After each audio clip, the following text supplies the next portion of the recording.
ఇక వరంగల్ పార్లమెంట్ నుంచి పోటీ చేస్తున్న అభ్యర్థులు రాజకీయ విమర్శలను పక్కన పెట్టి వ్యక్తిగత విమర్శలకు దిగుతున్నారు. ఒకరిపై మాటల తూటాలు పేల్చుకుంటున్నారు. ఒకరు అవినీతి పరుడు అంటే మరొకరు నమ్మక ద్రోహి అని ఎదురుదాడులు చేసుకుంటున్నారు. మరి వీరెవరో కాదు, ఇద్దరు నేతలు రాజకీయాల్లో గురు శిష్యులుగా కొనసాగిన వారే ఇప్పుడు ప్రత్యర్థులుగా మారి దూషించుకుంటున్నారు. వ్యక్తిగత జీవితాలపై మాటల దాడులు చేసుకుంటున్న నేతలు గురువు శిష్యులు.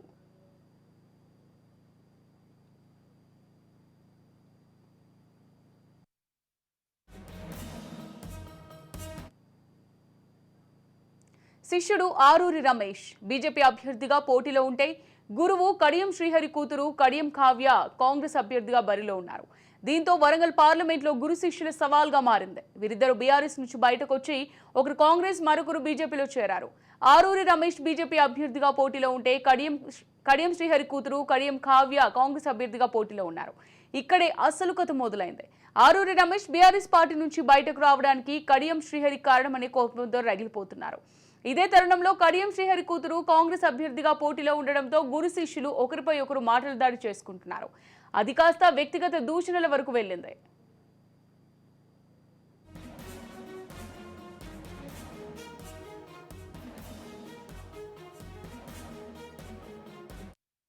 అధినాయకత్వం కానీ పిసిసి అధినాయకత్వం కానీ నన్ను నమ్మి నాకు టికెట్ ప్రకటించడం జరిగింది.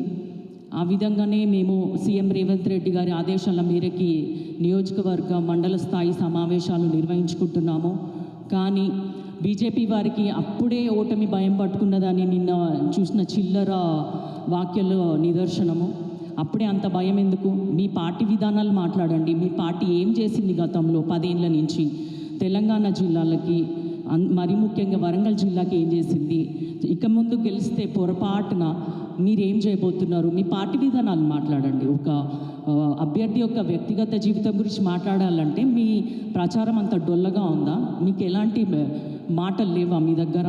మీ ముందు పెరిగిన దాన్ని, నేను ఇక్కడే వరంగల్లో పుట్టిన దాన్ని, చదువుకున్న వరంగల్లోనే, ఉద్యోగం కూడా ఆయన కళ్ళ ముందే వర్ధనపేటలోనే పనిచేసిన 5-6 ఏళ్ళు.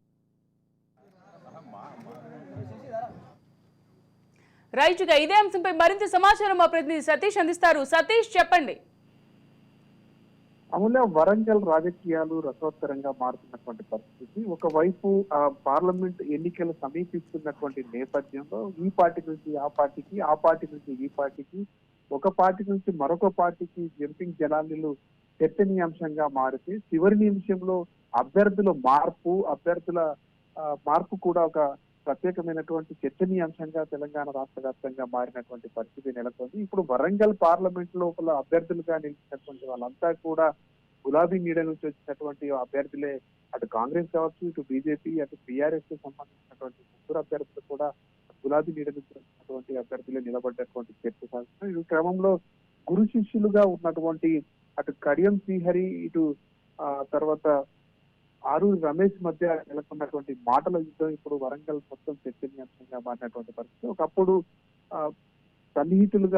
అత్యంత సన్నిహితులుగా ఉంటూ ఒకరిపైన ఒకరు మంచి భావనతో ఉన్నటువంటి వాళ్ళు, రాజకీయ గురువుగా చెప్పుకున్నటువంటి కడియం శ్రీహరి, అటు శిష్యులుగా చెప్పుకున్నటువంటి ఆరూరి రమేష్ మధ్య కూడా మాటల యుద్ధం కొనసాగుతున్నటువంటి పరిస్థితి ఉంది. అటు కడియం కావ్య కూడా మాటల యుద్ధాన్ని కొనసాగిస్తున్నటువంటి పరిస్థితి కనబడుతుంది. వీళ్ళంతా కూడా రాజకీయ పరమైనటువంటి విమర్శలను మాని ఇప్పుడు వ్యక్తిగతమైనటువంటి దూషణలపై వెళ్తున్నటువంటి పరిస్థితి, వ్యక్తిగతమైనటువంటి అంశాలపైన విమర్శలకు దిగుతున్నటువంటి పరిస్థితి కనబడుతుంది.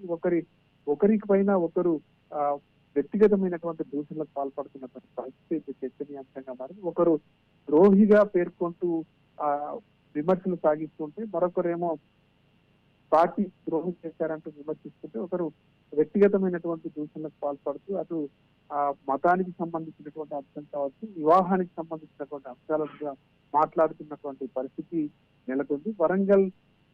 వరంగల్ పార్లమెంట్ పరిధిలో ఉన్నటువంటి అన్ని పార్టీలకు సంబంధించినటువంటి చర్చ కూడా ఇప్పుడు కడియం కావ్య, అటు ఆరూరి రమేష్ పైనే సాగుతున్నటువంటి పరిస్థితి. వాళ్ళిద్దరు కూడా వ్యక్తిగతమైనటువంటి దూషణలకు పాల్పడుతూ అటు రాజకీయ పరమైనటువంటి చర్చను వీటెక్కిస్తున్నటువంటి పరిస్థితి ఉంది. బీజేపీ అభ్యర్థిగా పోటీలో ఉండేటువంటి ఆరూరి రమేష్ అటు కడియం శ్రీహరికి అత్యంత సన్నిహితుడిగా, శిష్యుడిగా పేర్కొన్నటువంటి పరిస్థితి. టీఆర్ఎస్ పార్టీలో కూడా 10 సంవత్సరాలకు పైగా కలిసి పనిచేశారు. అటు గతంలో కూడా ఆయన టీడీపీలో ఉన్నటువంటి సమయంలో కూడా ఆయనకు అత్యంత సన్నిహితుడిగా ఆరు రమేష్ కొనసాగారు. ఇప్పుడు పరిస్థితుల నేపథ్యంలో తనకు మంత్రి పదవి తాను గెలిస్తే బీఆర్ఎస్ ప్రభుత్వం ఏర్పాటైతే తనకు మంత్రి పదవి వస్తుందనేటువంటి ఉద్దేశంతో కడియం శ్రీహరి దురుద్దేశపూర్వకంగా తనను ఓడించారంటూ, కుట్ర చేసి ఓడించారంటూ ఆరూరి రమేష్ ఆయన పైన ఆరోపణలు చేస్తూ ఉంటే ఇటు ఆ ద్రోహిగా వ్యవహరిస్తూ ఇటు తనకు రాజకీయ భవిష్యత్తును ఇచ్చినటువంటి తనపైనే తీవ్రమైనటువంటి విమర్శలు, లేనిపోని విమర్శలు చేస్తున్నారంటూ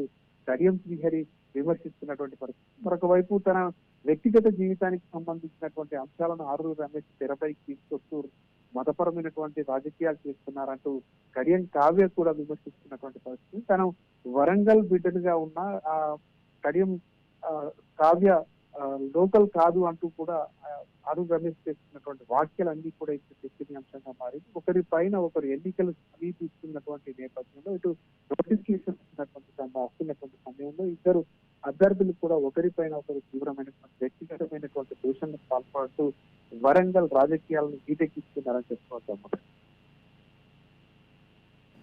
right, thank you Satish, thank you for the updates.